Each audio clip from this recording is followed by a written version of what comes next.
Now we're going to talk about the faults and fixes of the overhead. The overhead is one of the most exciting shots to hit in tennis because you just get to annihilate the ball. One of the most frustrating because too often we go up in that little sitter lob and we try to annihilate it and we hit at the bottom of the net or clear to the back of the wall. Very important to understand it's typically just a breakdown in form. If we keep it simple and understand the basics of what causes the things to happen, it'll be very easy to adjust. Balls that are hitting the bottom of the net, it's normally caused because we're letting our left arm drop and it pulls our head down. So as we're hitting, we're pulling down and down in the bottom of the net rather than keeping that arm up, reaching, snapping that wrist and dropping it down in the bottom, on the other side of the net. Very important.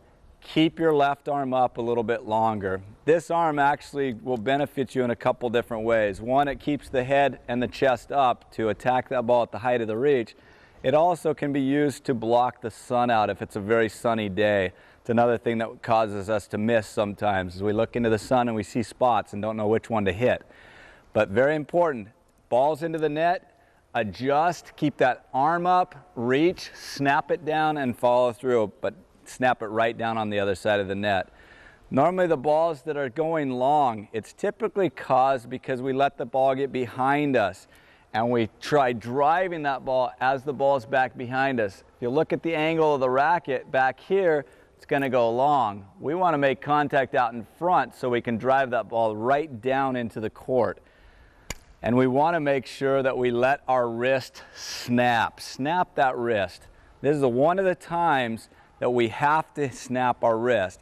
So if you're looking at it here, I want to make sure I'm contacting in front and I'm driving that ball straight down into the court. Let the wrist go. Couple shots in tennis that we let our wrist really go is the overhead and the serve. So very important. Also, if that ball gets behind you, make sure that you don't try to pull the forearm down as you're snapping the wrist. A ball behind, just let that wrist snap. The wrist snap itself will bring it down into the court as well. Those are a couple of the things that cause the ball to go long. So the footwork is very simple. You start out in that ready position. We're ready to volley. They throw the lob up. We want to get in what I like to call it the strike the pose position. Strike the pose, that trophy pose that you see.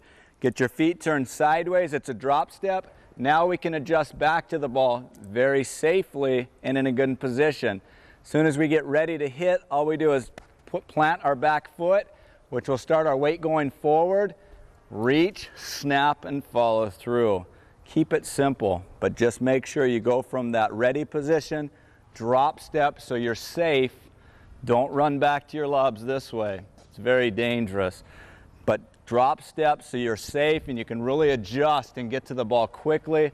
Be in a great position to just get there, reach, snap, and finish them off. Another crucial point is to remember the continental grip. Anything in front as we're moving into the court, we should go to the continental grip for our half volleys, our overheads, and our serves. It's the V of the hand, platform number one, racket straight up and down. What this allows us to do is snap the wrist all the way through. If you get that grip over, you'll actually hit the butt cap on your hand and you won't be able to snap your wrist all the way through. That will shoot the ball long as well. You won't be able to get that snap down into the court. Get that over. Learn it's just a throwing motion. You're pronating the forearm, snap it straight down into the court. Continental grip, another very important point. Now, if you have someone that knows how to lob properly and they're lobbing off of your backhand side like they should be, it's very important to understand that you can hit a backhand overhead as well. It's not that difficult of a shot to do. The important things to remember on a backhand overhead is you want to turn and get your back all the way to the ball. If you try to turn sideways on this, you're going to have a tough time getting the ball to stay in the court.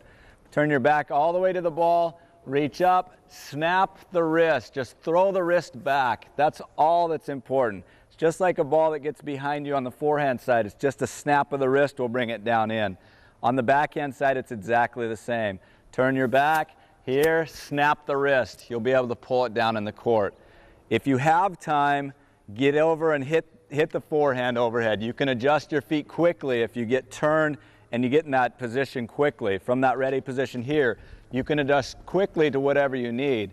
But if you do get caught having to hit the backhand overhead, It's a shot that's not difficult to master. If you go out and just practice it a couple times, turn your back, snap the wrist down, you'll find the results will be there.